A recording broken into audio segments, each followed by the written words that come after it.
এলাকার মাতাব্বরের সাথে নিজের স্ত্রীকে আপত্তিকর অবস্থায় দেখে খেপে গেলেন স্বামী, যার জন্য প্রচুর হট্টগোল। এই হট্টগোলের মধ্যে আপনাদের নিয়ে যাচ্ছি তাদের কাছে আসলে বিষয়বস্তুটা কি তা জানার জন্য।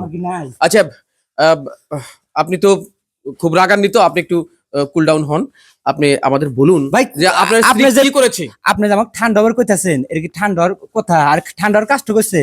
ভাই যদি আমি হিজে হইলে মানে যদি আমি মনে করেন যে অক্ষমতা থাকলেনি আমার, যে আমি শারীরিক ভাবে দুর্বল, তাইলে যদি এই কামটা করলেনি তাহলে মনে হয় যে নিজের মনে বুঝতে পারবেন মানে যে হ্যাঁ আমার দোষ আছে, আমি পারি না এই জন্য। এখন এই মাতব্বরের হ্যাঁ আমি কি কমু, হ্যাঁ তো মেরবার পাইতেছি না, কবের পাইতেছি না, এলাকার মাতব্বর তার সম্মান করা হয়। সেই মানুষ হিসেবে যদি ও জয়লা পোলা পানি কাম করতো তাও মানে মনে বুঝতে পারলাম। হ্যাঁ, এলাকার মাতাব্বর হিসেবে আপনাদের দায়িত্ব হচ্ছে খারাপই এই লোকটা। হ্যাঁ, এলাকার মাতাব্বর হিসেবে আপনার দায়িত্ব হচ্ছে আপনার এলাকাকে, আপনার সমাজকে সুন্দর রাখার জন্য আপনার ভালো কিছু করা। আপনি মুখ ঢাকবেন না, তার কারণ হচ্ছে আপনাকে কিন্তু সবাই দেখতেছে। আমি আপনার কাছে যাচ্ছি, আপনি আমাদের বলুন এরকম একটা জঘন্য একটা কাজে আপনি কি করে লিপ্ত হলেন। আপনি হাত নামান। ক্যামেরাটা একটু না না না, আপনি ক্যামেরাতেই বলতে হবে, বলেন। ভাই শুনেন, আমার বাল বাচ্চা আছে, আমার পরিবার আছে। এই যে ঘটনাটা ঘটছে বুঝছেন, এইটা যদি একবার জানে আমার বাসায় আমার বউ তো মারবো, আমার পোলাপানটা আমার মারবো বুঝছেন। আমি যদি ক্যামেরাটা এইটি ছাইড়ে দিয়ে না, আমি আপনার ঘটনা করতেছি। আপনার সম্পর্কে চাচা হন না, আপনার চুরি করে আমার বাড়িতে এসে লুচ্ছামি করা লাগবে না। মনে করেন যে বউ মারবো না, আপনার পোলাপানও মারবো না, যে আমি হাতে তুলে দিতেছি নিয়ে। আরে আমার আপনি একটু শান্ত হন, বলতে দেন। হ্যাঁ বলুন, আপনি বলুন। এই বউ আমি খামু। শুনেন, আমার কোনো দোষ নেই। এই যে ওর বউ, এই বউ আমার কাছে কোনো সময় একবার না একবার যায় তার এই যে পরিবারের মধ্যে কষ্ট মষ্ট নানান কথা বলে, টাকা পয়সার কথা কয়, ঠিক আছে, মাঝে মধ্যে নিয়েই তো এইবার অনেকগুলি টাকা তার দরকার, আমার কাছে আমার দিয়ে চালান, ঠিক আছে।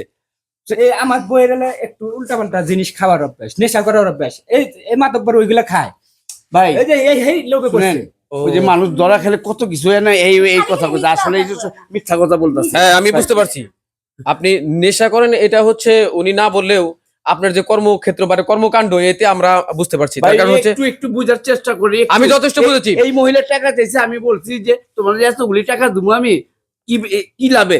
এই মহিলা নিজে আমার দেখেন আমার দইরা মেলা, আচ্ছা আপনার গায়ে কত আপনি করে দেবো। শোনেন, আমি বুঝতে পারছি আমার দোষ। প্রথমত আপনি হচ্ছেন মাতাব্বর মানুষ, আপনি একটু থামুন।